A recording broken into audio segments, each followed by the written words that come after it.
It's now and forever.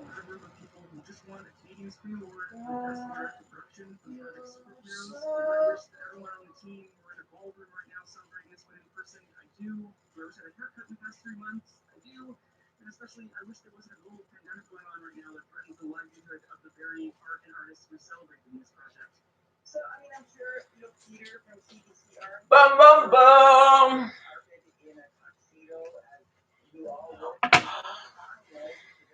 Good morning, good afternoon, and good evening po sa inyong lahat. Hindi muna po ako magpapakita kasi bagong gising lang po ako. Charge lang po natin. Charge lang po natin ang ating mga phone.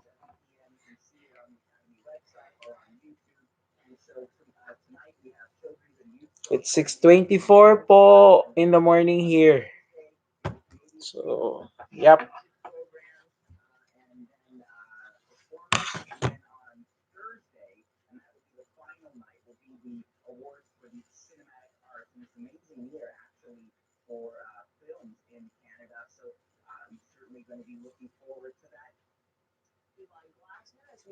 Amazing love.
How can I finish?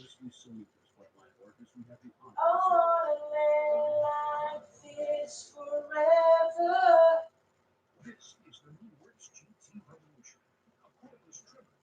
Until the sky falls down on me.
The great outdoors has been the great escape for so many from stress and isolation. But there's a lot of concern about crowding in public parks or campgrounds. It could be dangerous for coronavirus, could create real hotbed. So officials are now adapting spaces to make physical distancing easier, making more room for pedestrians, indicating safe distances on park greens, on beaches. Michael Serapio again this morning, taking a closer look. We had sort of a global picture yesterday. It's interesting, Michael, what Canadian cities are already doing. And this does reinforce the point that when we get back to normal, it's not going to be the old normal, it's going to be the new normal. The cities adapt. And let's begin with Toronto because they are debating this week. In fact, they're going to vote on Thursday whether or not they're going to add 25 kilometers of new bike lanes to the existing bike network. And this would be done in a matter of weeks. This is to open up roads to more cyclists in the midst of this ongoing pandemic. The physical distancing continues to be a big priority. So adding more space for bikes, and the argument is that it will relieve pressure on roads and sidewalks, not to mention on public transit. They don't want that to be too crowded either. Similarly, in Vancouver, they're adding 50 kilometers of what they are calling slow streets that involve moving driving lanes and parking spots to make room for cyclists and pedestrians, also giving roads up to allow restaurants and pubs to create wider patios. And Halifax is also about to get more pedestrian friendly. There are plans to modify several main streets to make distancing between people easier. Sidewalks are going to be widened. The state will also provide more space for patios. Two major roads right now mentioned among them Spring Garden Road in downtown, but reportedly more roads in Halifax will be added. And we were talking already about Halifax yesterday. The Eau Claire Promenade already closed to any traffic except for pedestrians, no bikes, no joggers. And you're going to see a lot of pool noodles because that is what city workers are using to make sure that the physical distancing is maintained even amongst pedestrians. So yes, already adaptations as more and more of the country reopens up.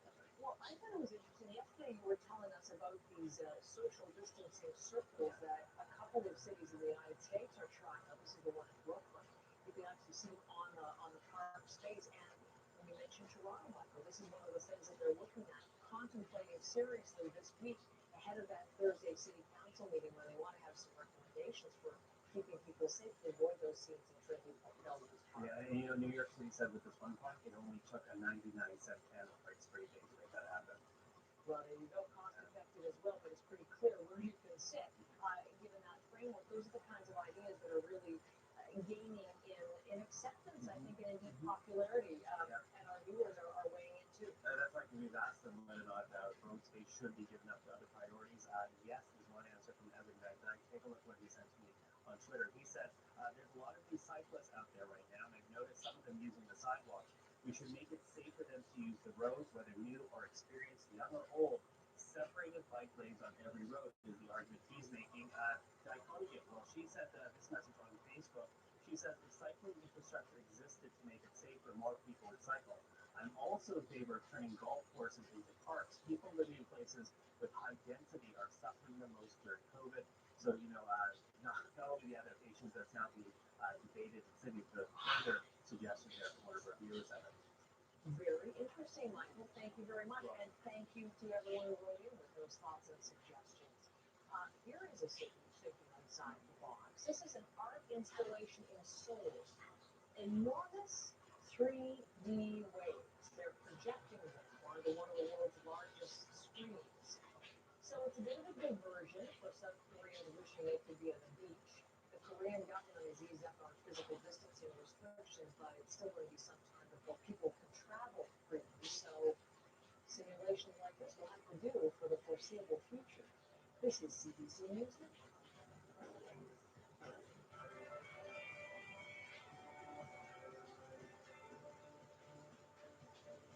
Sure Health from Green Shield Canada. How do you protect yourself and your family from healthcare costs not covered by your government health insurance? Like like prescription drugs, dental and vision care, physiotherapists, chiropractors, and more? Expenses that could cost you thousands of dollars a year? The answer is Sure Health from GSP. Sure Health plans protect you from healthcare costs not covered by your government health insurance, including prescription drugs, dental care, vision care, physiotherapists, chiropractors, online mental health therapy, and more. And if someone in your family has a serious accident or illness, Sure Health covers those expenses too. For most Sure Health plans, your acceptance is guaranteed, with no health exam and no medical questions when you apply. And it's affordable. Protect your health and your finances. Call 1-844-470-7873 or go to surehealth.ca now for your free, no obligation Sure Health brochure. When you need relief from the toughest allergy symptoms like sneezing, nasal and sinus congestion, and itchy, watery eyes, fight back with Reactin Complete, one fast-acting, long-lasting solution to relieve all your toughest allergy symptoms. Reactin Complete. Tired of paying too much for internet, TV, and home phone? Are bills impacting your budget? Call Conway and join the way. With the Conway Power Bundle, you get a home phone line, unlimited high-speed internet, and TV with all your favorite channels, all for only $89.95 a month. Call now and get 6 months absolutely free. Be like hundreds of thousands of Canadians and join the way. So let me get this straight. I get a home phone line, Unlimited internet, so no more overage charges. TV with over 75 channels. All for only $89.95 a month. Get unlimited internet and TV with all your favorite channels for only $89.95 a month. Call now and get 6 months free. That's right, your home phone, unlimited internet, and TV, all for 6 months absolutely free. Now that's a great deal. Stop paying too much. Call 1-866-217-3563 and join the way.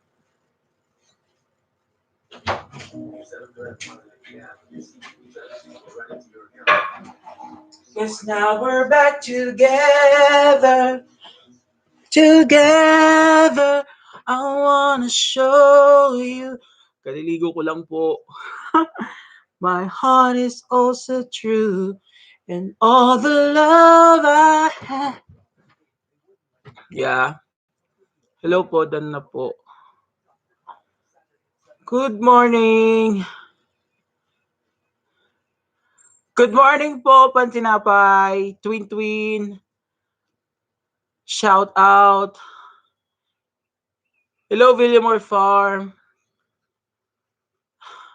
Yeah, bukas may work na ako, BG. Salamat po kay Idol Virg Antonio. Hello, hello. Yeah. It's 6:30 po in the morning here.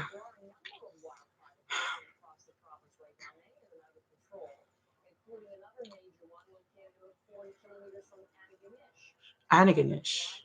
Antigonish. And all the love I had it especially for you.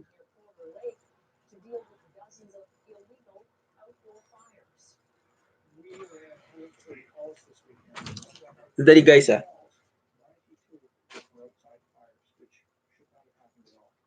That Boulder Lake fire is now contained. Crews will be on the scene today, though, again, to watch for any flare-ups. The cause is under investigation.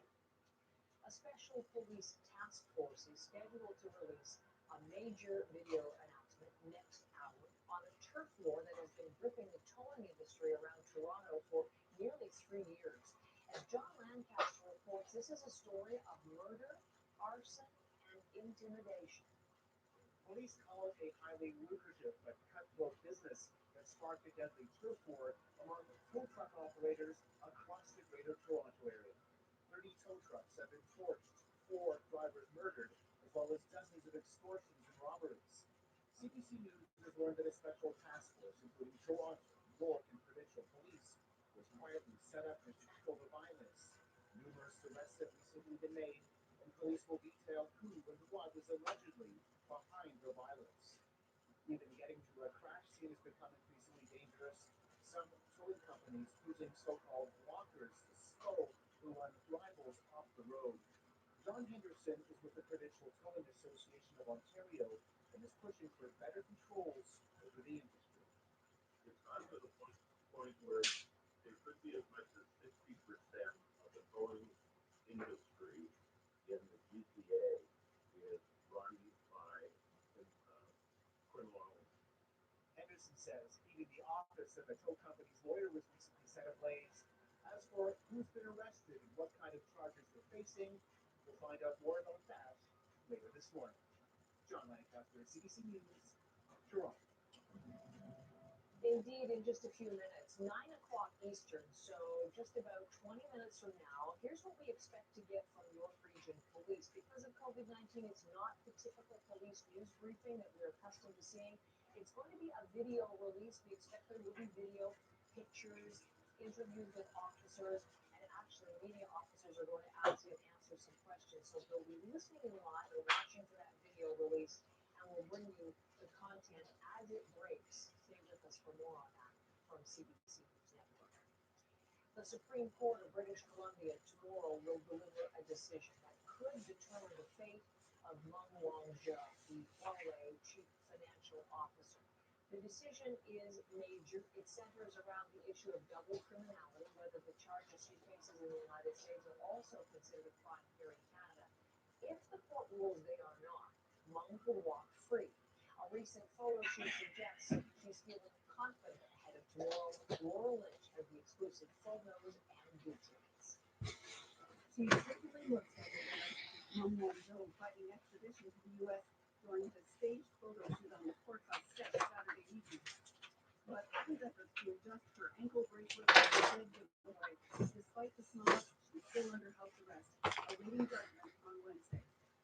I've had people ask me about the victory lap, but you photograph the contingencies, right? It's rather like preparing a headline event.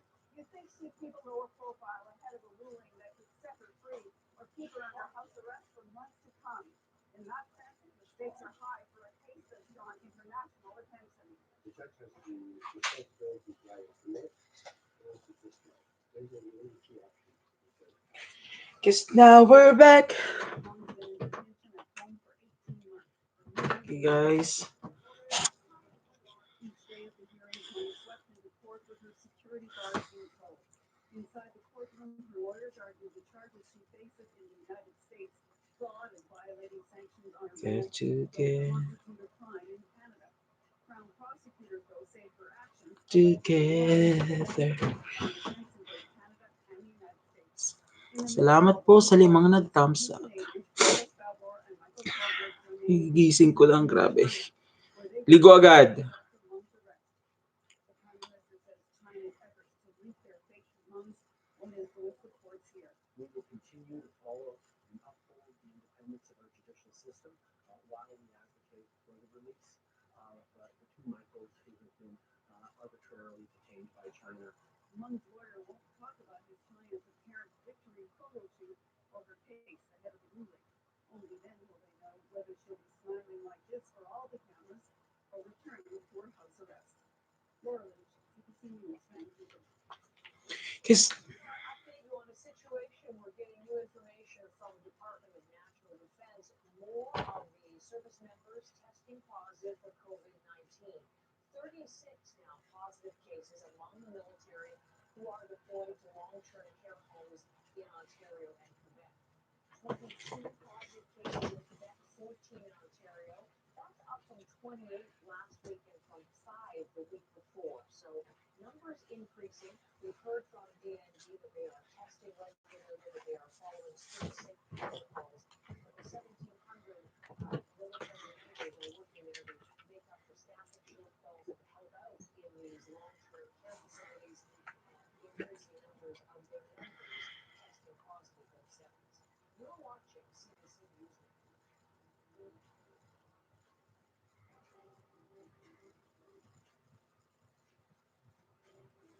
It's just us in our guitar and their homes. It's a pretty melancholic song to the north. Yeah, go East Coast. Juno's 365 Songwriters Circle. New episode streams Friday at 8 Eastern on CBC Gem, brought to you by TV. Meet the Clones. Jim and Benzio join the clones of metal.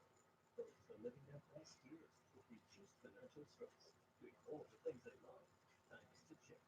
If you're 55 or older and own your home, You can access up to 55% of your home's value in tax-free cash too. The Chip Reverse Mortgage is a loan secured against the value of your home without any monthly mortgage payments. When you call toll free 1-866-302-2447 looking for free no obligation guide, you'll find out all the benefits and features available to suit your needs. With Chip, you maintain title and ownership, receive tax-free cash in a lump sum or with regular deposits. And best of all, no monthly mortgage payments are required. If you're 55 or older and own your home, call 1-866-302-2447. That's 1-866-302-CHIP for your free no obligation guide to a Chip Reverse Mortgage. Property damage doesn't care about a pandemic, and property damage still happens every day. At Paul Davis, we're certified to respond to properties with mold, dangerous pathogens, and yes, coronavirus. It's what we do every day. We know how to restore your property. If you need builders help,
Chores are more than 200 delicious home-style classic Indian cuisine meals served 24 hours. One relish love with absolutely no commitment. Call your region today. Listener, one of the biggest documentary film festivals in the world is coming to you. Two guys every week. Hot Docs at Home, Thursdays at 8 on CBC and CBC Gem.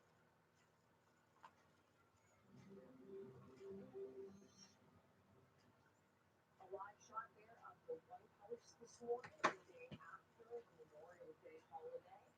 The U.S. President's first official duty today will be to preside over the swearing in of his new National Director of Intelligence. We'll watch for that 4 hours from now, 12:45 Eastern in the Oval Office. The director is John Ratcliffe. He would be the fifth person to hold that title and be in that role since Trump took office.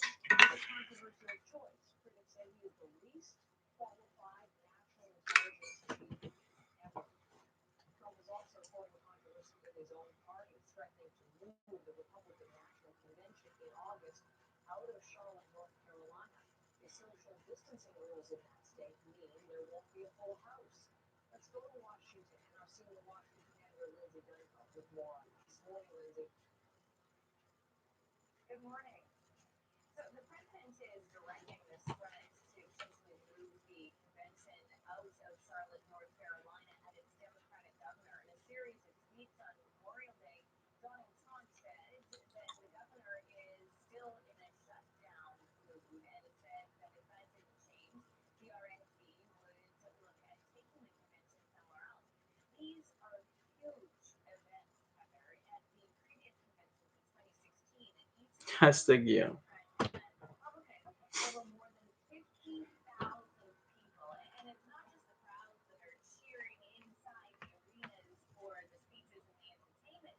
Whole streets are taken over with different media installations, but a third of the crowds expected are related to media covering the event. And it's a restaurant and party kind of spectacle. And there's a lot of benefits to the cities as well.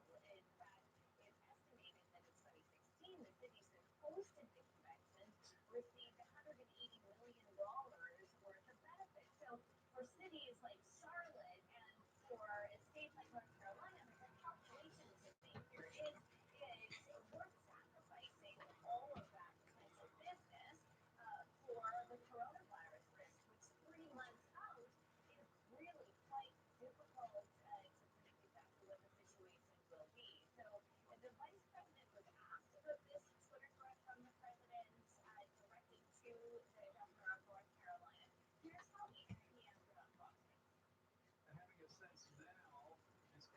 absolutely essential because of the immense preparations that are involved.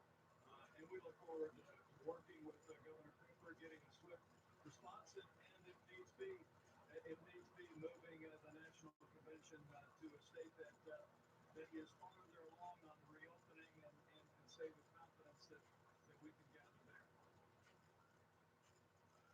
Now, the response from a spokesperson for the governor was this: state health officials are working with the RNC to overview its plans to make decisions about how to hold the convention in Charlotte. Went on to say, we're paralyzed to rely on data and science to protect our state's public health and safety. We were looking this morning at images of Joe Biden making his first public appearance yesterday on Memorial Day. First time in a couple of months we've seen him. What about the Democrats' plans for their convention this summer?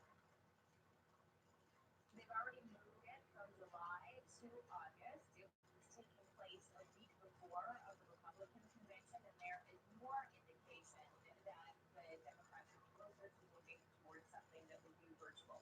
Joe Biden has said that that's something that definitely should be on the table, and there are signs that everything is scaling back.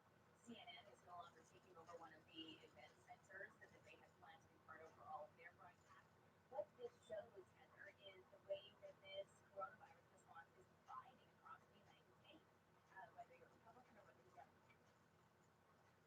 Lindsay, thank you so much. We're seeing in Washington, editor Lindsay Duncombe, as we look ahead to a different looking summer of U.S. politics.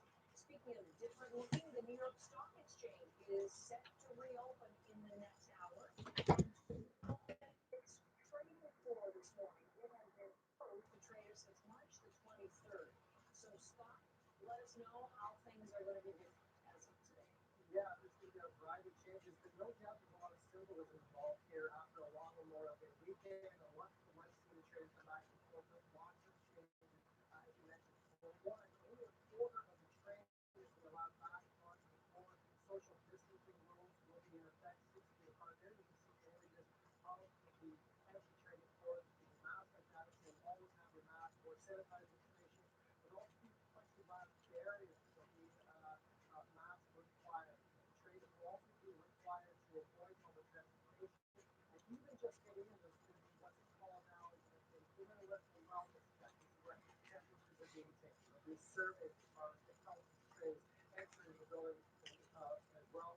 And in Wall Street, traders will also have to sign a liability waiver. That's a big concern. A lot of them have heard what that's going through as well. But the vast majority of traders, or trades I should mention, just for DNS and YSD, is done electronically. So this is largely a symbolic move. And unless being in America, a lot of American economy getting back to work, a lot of people are going to be symbolically watching the traders get back and forth as well. If we take a look at the markets as well, lots of enthusiasm for American workers and the economy reopening. We see the Dow futures, the S&P, the NASDAQ, all very positive. The Dow shows itself close to 600 points to the upside. And again, that's after exposure for a long weekend from Memorial Day. Scott, thank you very much. We'll look in live when those markets open, find out what the floor looks like at 9:30. So next hour on CBC News Network.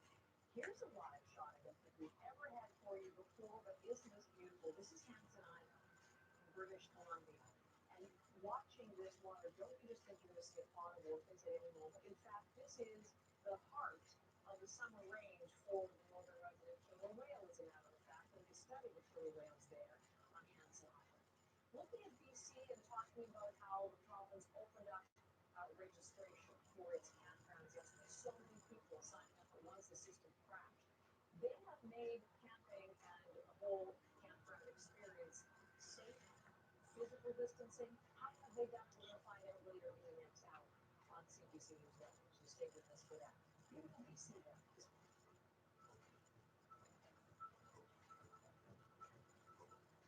Sure Health from Green Shield Canada. How to protect yourself and your family from healthcare costs not covered by your government health insurance. Like prescription drugs, dental and vision care, physiotherapists, chiropractors, and more. Expenses that could cost you thousands of dollars a year. The answer is Sure Health from GST. Sure Health plans protect you from healthcare costs not covered by your government health insurance, including prescription drugs, dental care, vision care, physiotherapists, chiropractors, online medicine, art therapy, and more. And if someone in your family has serious medical or illness, Sure Health covers Short Health Plan, where acceptance is guaranteed, with no health exam and no medical questions when you apply. And it's affordable. Protect your health and your finances. Call 1-844-470-7873 or go to shorthealth.ca now for your free, no obligation Short Health brochure. Our world has changed. But one thing is constant. CBC News brings you news you can trust. Join us for CBC News The National, Canada's nightly news. Watch Why Act Sunday at 8 on CBC and CBC Channel. You've been called a trucker's angel. That's what they're all calling me. She's providing them meals for free. You know how hard life is for the drivers right now. Well, they're definitely going to struggle. If there's a way that I can help somebody, I'm going to do it.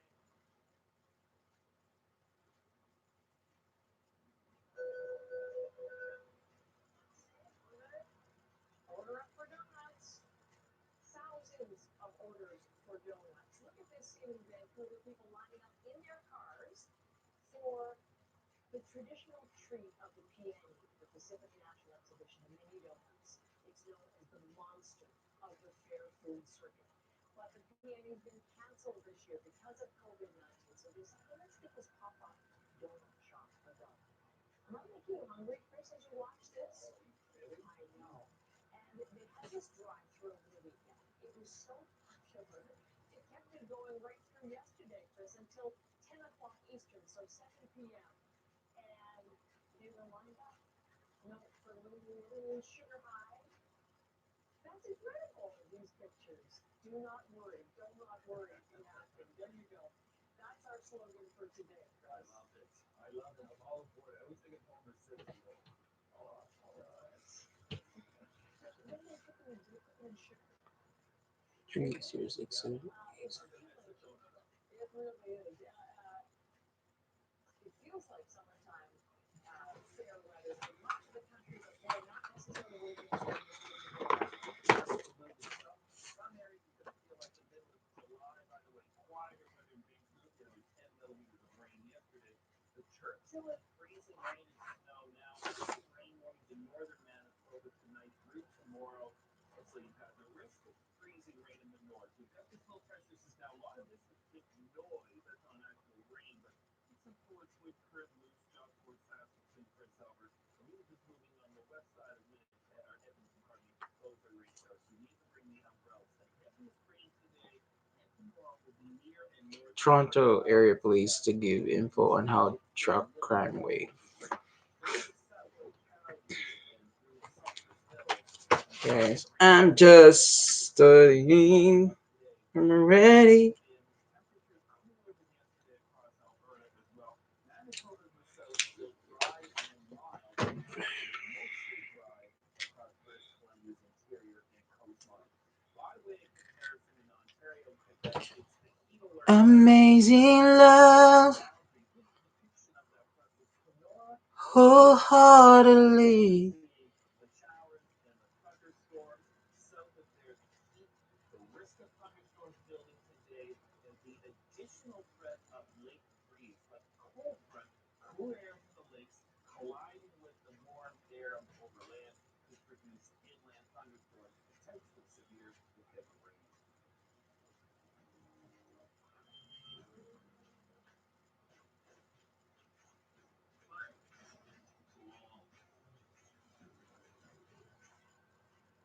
Hey, dreamers.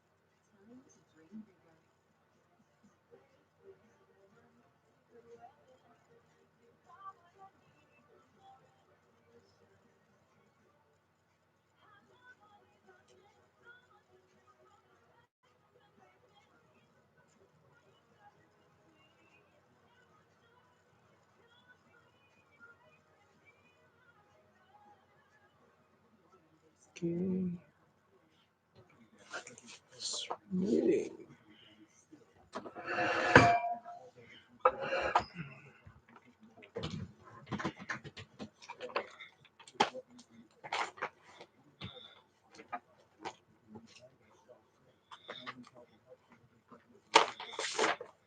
control. Help neighbors is the way we need to go. Visit System.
You're watching CNBC Network. Good morning. I'm Chores. People in Ontario evacuated Old Sands Long Hot Summer could be like endless coronavirus crisis. Soaring late spring temperatures are triggering heat alerts. Public health officials trying to contain the virus in market Toronto And newspaper chapter two, will face a news ban for the month while global chapter two. pandemic variants freeze out. Want the other story to follow? Here's what you had this Tuesday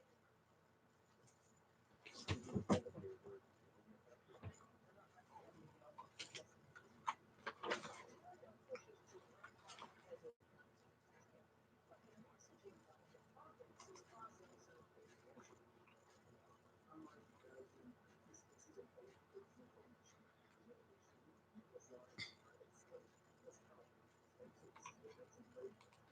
Even more uncertainty online. The details on the social media bots that are spreading pandemic disinformation. Backlash in BC after tens of thousands voted no to cancel the system crashed. For those who did manage to stay in spot, let's all how to keep safely this season. Reported cases of COVID 19 keep trending higher in British Columbia, and testing to track the spread of the virus continues to lag far behind. Adding to that problem now is more confusion over Do just you know the how worst thing long about the being poor? virus Or lasts. maybe you've done, man. Maybe. Messaging up and down unfinished street. That's right. It's a trend line. It's really not what it's all supposed to be. Many people are questioning whether or not the communication has been clear enough, whether or not the communication has been consistent enough. Because yesterday, once again, we saw government provincial health officials saying one thing, but Canadian health officials coming in to clarify what they see as priorities. Take testing as an example. We heard the video that he wants anyone who feels like they need a test to see whether or not they're positive to get that test. Yesterday, the provincial health authority had spots in Ontario where people should go get tested, but he's never really specified where those hotspots are. Take a listen to the premier as he spoke. Under the protocols that we are managing some areas that might have more restricting where we have to get drive-in testing to see where the hot spots are and test it. It's absolutely critical to make sure we're fully ramped up. But I know that many people tested positive based on provided symptomatic. And yet the premier did not say where those hotspots were. Health officials were not clarifying which hotspots were. So people are wondering about the message being sent out here. Also, the message about social gatherings. Whatever happened on Saturday, obviously Calgary Market Trust caused a lot of outrage. The premier suggesting that anyone who took part in this gathering should now get tested. But health officials, both provincially and locally, actually going the other way. They singled out one group to get tested. They would rather wait a 14-day period and ask people to do testing on the ground. They're not even sure that there are enough locations to be able to do it. Listen.